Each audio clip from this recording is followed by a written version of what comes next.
فشفته كذا متغير وجهه وزعلان، فقلت لها السلام عليكم، أهلا أبو محمد، كيف حالك، كيف أنت، سلامات، إن شاء الله ما شر. إيش يقول لي؟ يقول لي إن دكتورة الأطفال حق ابنه قيمت ابنه إنه عنده فرط حركة. قلت له طيب يعني إيش من فرط حركة؟ أي نوع من أنواع الفرط الحركة؟ قال لي والله يا خبر أخي، أنا ما أكذب عليك، أنا مانع ابني يتحرك طبيعي ويتحرك ونفس حركاتي، وما أنا أكتيف كثير في البيت قلت له يعني وهل هذا الموضوع اللي يزعجك؟ قال لي لا، المشكلة اللي أداها من هذا إنهم خصصوا له في المدرسة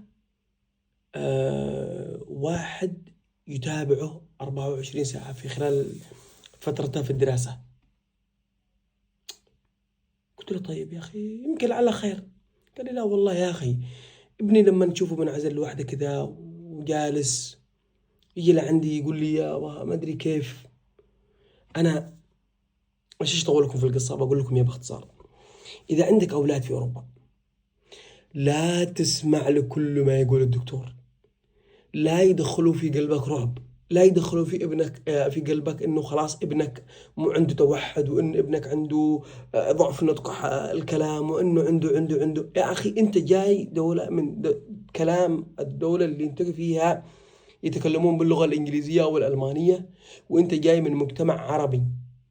هم مش فاهمين الكلام ده، هم مش فاهمين حاجة اسمها انه احنا نمر بصعوبات برضه، وانه هذا شيء طبيعي جدا.